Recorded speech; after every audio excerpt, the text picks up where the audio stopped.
Hello बच्चों, चलिए प्रश्न देखते हैं। औषधि के क्षेत्र में जीन अभियांत्रिकी के उपयोग पर टिप्पणी लिखिए। तो यहाँ पर कह रहा है कि औषधि के क्षेत्र में जीन अभियांत्रिकी का क्या उपयोग है, क्या जीन अभियांत्रिकी के उपयोग से औषधि के क्षेत्र में कोई कार्य हुआ है या नहीं हुआ है। तो चलिए हम लोग जानते हैं। मुख्य अवधारणा,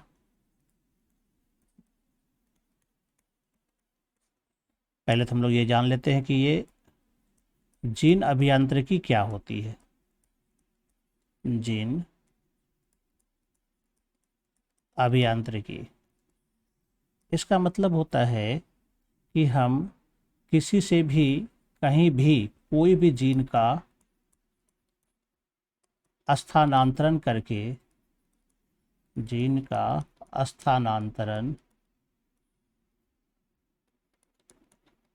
एक कोशिका से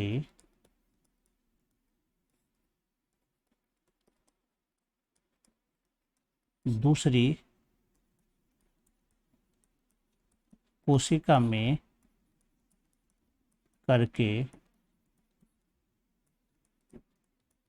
मनोवांछित प्रतिफल और सेवा को उत्पन्न किया जा सकता है। ये बहुत बड़ी खोज है जिसमें कई प्रकार के एंजाइम का उपयोग होता है और आधुनिक तकनीक का उपयोग होता है।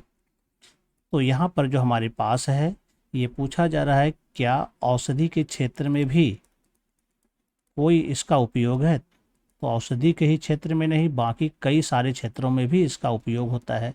कृषि क्षेत्र में भी है, औषधि के क्षेत्र में भी है, औद्योगिक क्षेत्र में भी है, कई प्रकार के क्षेत्र है। तो औषधि क्षेत्र में अगर जाते हैं तो कई उपयोग है। जैसे सबसे पहले हम लोग इंसुलिन के बारे में जानते हैं। इंसुलिन, और ये जीन अभियांत्रिकी द्वारा जो तैयार किया जाता है इंसुलिन, इसको कहते हैं हम लोग ह्यूमिलिन।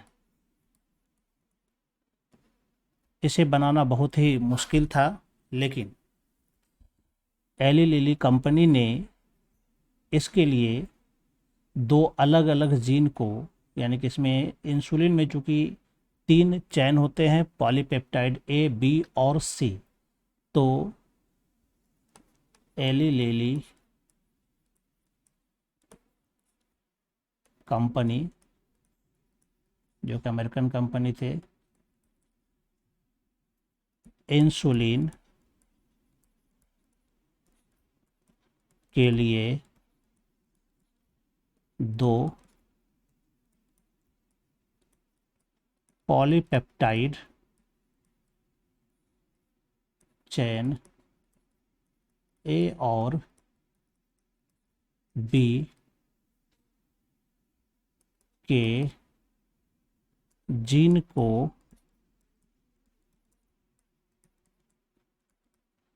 तैयार कर जीवाणु द्वारा दोनों चेन को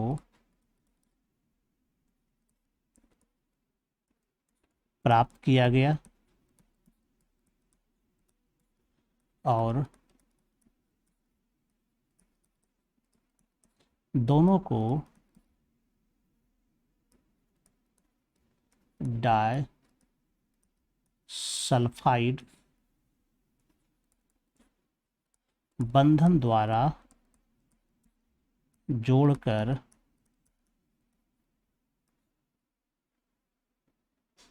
सक्रिय इंसुलिन बनाया गया। तो ये एक बहुत बड़ी उपलब्धि है, जबकि इसके पहले जानवरों से इसे तैयार किया जाता था, लेकिन जीन अभियांत्रिकी ने इसे बनाना आसान कर दिया।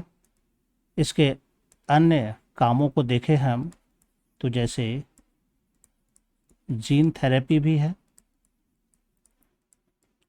यानी कि इसके द्वारा हम जो आनुवांशिक रोग होते हैं,